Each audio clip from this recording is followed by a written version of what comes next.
Hello नमस्कार दोस्तों, कैसे आप लोग। आशा है कि आप लोग अच्छे और स्वस्थ होंगे। आज हम बात करने वाले हैं एक ऐसे मूवी ट्रेलर के विषय में जो कि काफ़ी अच्छा है। और मूवी ट्रेलर में जो दिखाए गए हैं समाज की मानसिकता के ऊपर दिखाया गया है। इसका कहानी बड़ी ही गजब की कहानी है और आप जैसे देखेंगे समझ पाएंगे।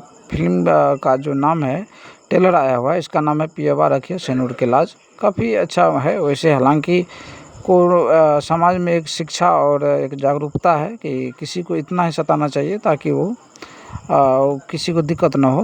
तो कोई भी ऐसा भेदभाव मन में नहीं रखना चाहिए। इस फिल्म में जो दिखाया गया सीन है, एक महिला के ऊपर दिखाया गया है जिसे जो निसंतान होते हैं और काफ़ी दिन से उन्हें संतान नहीं हो पाता है। तो उसमें दिखाया गया हर एक पात्र बड़ी गजब की पात्र है। आप देखेंगे तो आप समझ पाएंगे। आप देखिएगा, इससे बहुत ज़्यादा कुछ सीख मिलता है कि इंसान को किस तरह से रहना चाहिए और कैसे रहना चाहिए। ये हम इंसानों के लिए है और काफ़ी गजब का है। आप ज़रूर देखिएगा। फ़िल्म का नाम है रखिए सेनुरा के लाज, बहुत अच्छा है।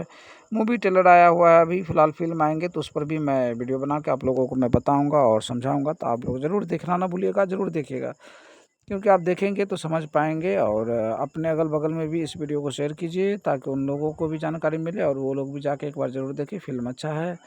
तो ये मैं सोचता हूँ कि ताकि मेरे समाज में और जितने भी लोग मेरी वीडियो देखते हैं वो कुछ समझ पाएँ, सीख पाएँ और अपने मन से इस तरह की मानसिकता को दूर रखें। जय हिंद, जय भारत।